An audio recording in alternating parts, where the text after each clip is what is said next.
Quality और consistent performance के लिए सिर्फ सिल्वर पंप्स एंड मोटर्स, नाम याद रखना।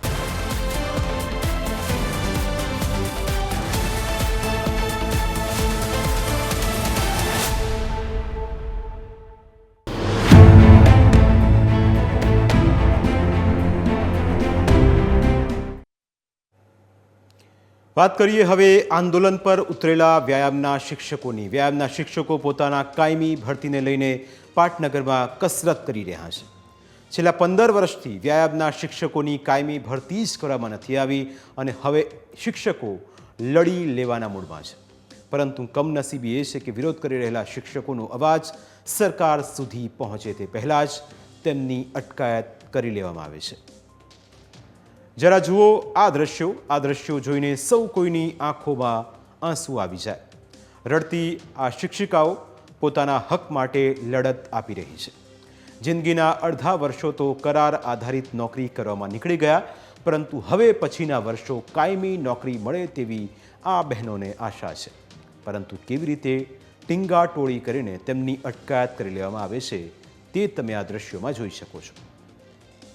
વ્યાયામના શિક્ષકો ગાંધીનગરના રામકથા મેદાનમાં વિરોધ પ્રદર્શન કરવા એકઠા થયા હતા, પરંતુ આંદોલનકારીઓ વિધાનસભા પહોંચે તે પહેલાં જ પોલીસે તેમની ટીંગાટોળી કરીને અટકાયત કરી લીધી.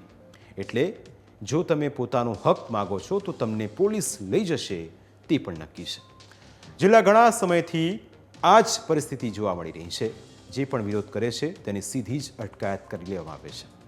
વ્યાયામના શિક્ષકોએ આક્રોશ વ્યક્ત કરતા કહ્યું કે રાજ્યમાં છેલ્લા 15 વર્ષથી કાયમી વ્યવસાય વ્યાયામ શિક્ષકની ભરતી નથી થઈ.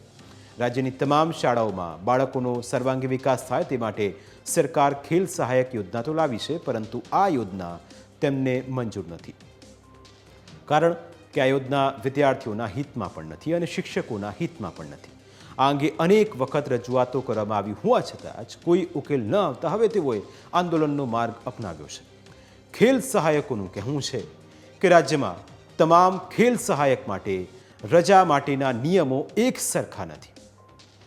કરાર આધારિત 11 મહિના વેકેશન સિવાય કેવી રીતે પૂરા થાય તે બાબતનો ખુલાસો નથી.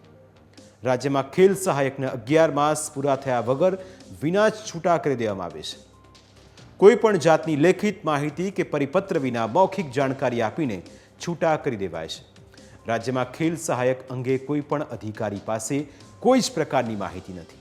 રાજ્યમાં ફેબ્રુઆરી મહિનાનો અમુક જિલ્લામાં પૂરો પગાર થાય છે અને અમુક જિલ્લામાં પગાર થતો જ નથી.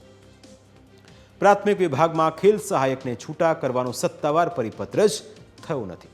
વિરોધ કરી રહેલા ખેલ સહાયકોનું કહેવું છે કે ફક્ત 8 મહિનાથી જ નોકરી છે, 4 મહિના ઘરે બેસી રહેવું પડે છે, જેના કારણે તેઓ માનસિક, શારીરિક અને આર્થિક રીતે ઘણી મુશ્કેલીનો સામનો કરી રહ્યા છે. શિક્ષકોની માગણી છે કે વ્યાયામના શિક્ષકોની કરાર આધારિત ભરતી બંધ કરવામાં આવે અને કાયમી ભરતી કરવામાં આવે, કારણ કે છેલ્લા 15 વર્ષથી વ્યાયામના શિક્ષકોની કાયમી ભરતી થઈ જ નથી.